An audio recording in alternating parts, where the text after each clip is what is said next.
Hey, what's up everyone, Morey Croson here, and today we're going to be going over how to maximize your foot contact time. We're going to start the video right now.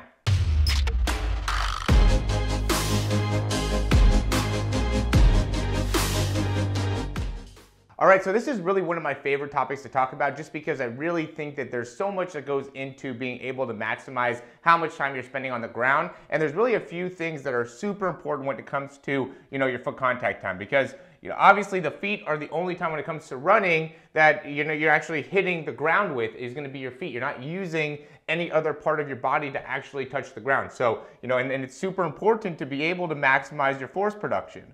Right? So you have to have a large amount of force into the ground in order to really maximize your ability to run fast. And this is really the primary difference between, top sprinters and novice sprinters, is the ability to really generate force into the ground. Now, to go off of that, right, there's a lot of things that go into play that go into really being able to understand force production, right? And being able to really put a lot of force into the ground when it comes to sprinting.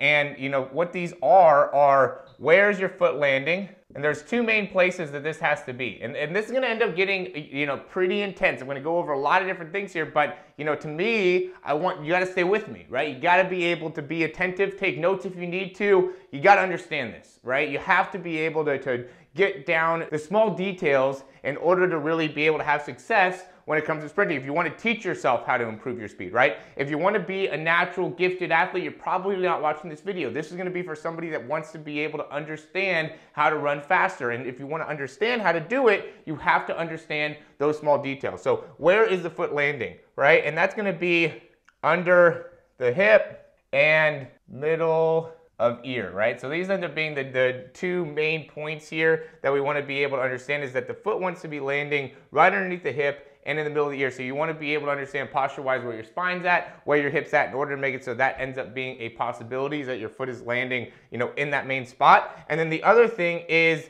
where's the foot landing also refers to, where on your foot are you landing, right? What part of your foot is actually hitting the ground? And this is going to be a little bit different for everybody, okay? But this is important, right? Your center of control, I'll call it, okay? And what I mean by this is that we all have certain areas, and the reason that it's a center of control, not a balance or mass or anything like that, is because even for me, my right foot and my left foot have two different centers of control, right? So if I'm trying to balance on my right leg, I don't do it the same as how I balance on the left leg. And so I know for sure not everybody has the same balance and control area that they're hitting, but you have to have great understanding of where that is on your foot. Where is that center of control? So I'll do single leg RDLs, I'll do landing on one leg, pushing off, doing like single leg broad jumps, things like that. That really gives you a firm understanding of where is this spot. Okay, because again, it's going to be different for everybody, and you have to be able to generate force in that place. And we're talking about foot contact time, right? So in order for us to really be able to spend the least amount of time as possible on the ground, we have to be able to understand how to hit the ground in as close to this position as possible, so then we can easily transition off of the foot, off of the foot. So what happens is people will end up hitting the ground with most of their weight on the outside part of the foot, maybe more on the heel, maybe more on the toe. And then from there, it takes them a longer period of time to be able to transition to this center of control and then be able to push off. Because typically you're going to be pushing off from, that center of control. So, you transition from that position and then you go into like your big toe, and then that's how you end up pushing off the ground. Okay, but the first thing that ends up happening is that you have to, land, and it's either you're going to be landing in this position, right? Where's the foot landing? It's either you're going to be landing in that position, or you're going to be landing outside of that position and have to transition your body weight to this position and then go into pushing off. And that is just time, right? So now we're adding time to our sprint. We're adding more foot contact time. That's the point of this video, is to be able to take away foot contact time. So I'm giving you the understanding of what you have to do in order to get that down, okay?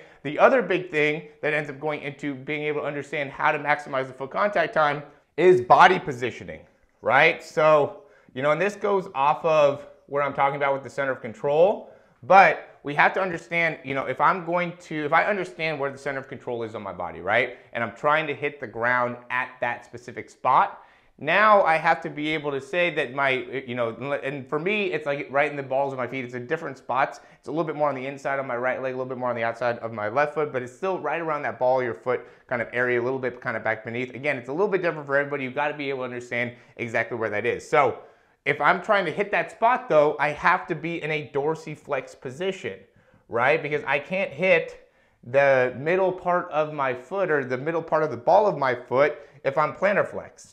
Right? I also can't hit that spot if I'm inverted, right? So if my foot is pointing off to the side, then that's going to impact how my foot ends up hitting the ground and whether or not I'm in that center of control. So you have to be able to have your ankle, your knee, your hip, everything in a position so you're going and hitting the ground in a spot where now you could be in that center of control. Okay, so so body positioning is critical here.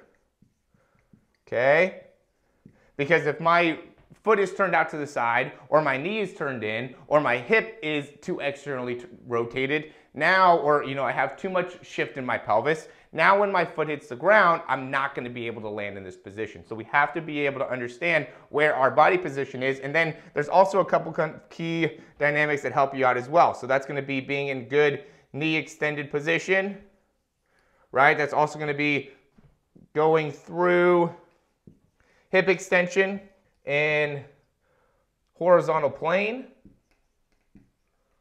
right? So that just means that, sorry, my handwriting's terrible here and I'm trying to write fast, but that just means that when we're going through, so your knee wants to be extending, right? It wants to be reaching out. And also, as your knee's extending, we also want to be going through hip extension. So we're pulling our foot underneath us, okay? And we're doing that in a horizontal plane. So you're not reaching downwards in more of a vertical plane, you're pulling back underneath in a horizontal plane to really make it so now you give the opportunity for your body to be able to take that horizontal and vertical force, right? Because there's naturally going to be vertical force when you're running, especially when it comes to your top speed. And this is really what we're going into. This is more top speed, guys. Right? I just made a 28-day program. Go and check out that 28-day free speed program. And really the main goal of this is to go over top speed. And that's why I'm making this video too. So then you guys can go ahead and take this information, utilize it. I want you guys to improve.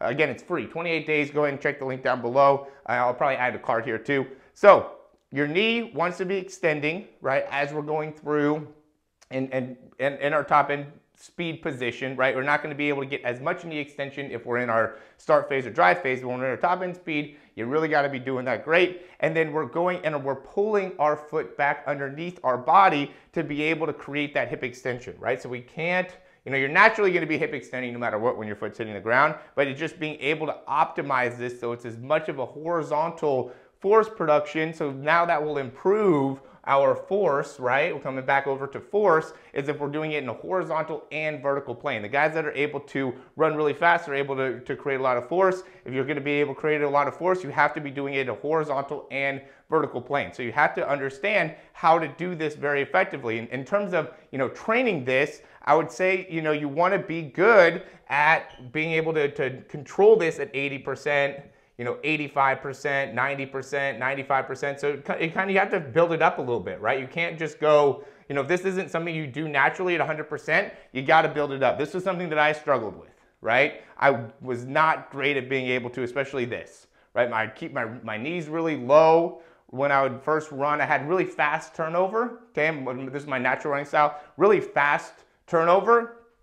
I didn't have a great frontside mechanics. So I had to work on understanding how to have great frontside mechanics, and I don't necessarily know if I have great frontside mechanics. You can go back and forth on what my abilities are there, but point is that I was able to improve them, and my ability to improve them was a direct correlation to how I was hitting the ground, right? So you have to be able to understand how to hit the ground with a great body position, right? And also being able to maximize the force. So if you're not creating very much force into the ground, then that turnover ends up being too slow. And when your turnover ends up being too slow, that's going to impact your body position. So now you don't hit the ground with that same, type of position that will help you rebound quickly, right? You have to be able to have a strong rebound effect when it comes to running at top speeds, right? You have to be, like when your foot hits the ground, it wants to be like a pogo stick where you just like hits the ground, you get right back off the ground, and that's how you are able to eliminate your foot contact time, right? That's how you get into the 0.08, 0.09 positioning. So a lot of people, what they do is when they land, they're not landing in their center of control. So now when their foot hits the ground, they end up having it to go into more knee flexion, right? So they're bending, they're having to stabilize, they're having to control because they're not hitting the ground in that center of control. If you're already in the center of control, then your body is able to stabilize and, control that position much better. But if you're out of your center of control, that's what creates knee flexion. That's what creates too much time on the ground. That's what makes it so you don't end up having really good turnover speed and also really great foot contact time. So you got to be able to land in a great position, have the right body positioning as you're going through. Okay, and that's in the ankle, that's in the knee, that's in the hip, and then utilizing that great body position to be able to rebound off the ground and then do that step after step after step and be able to understand how that looks on your right side and your left, because it's going to be different for both.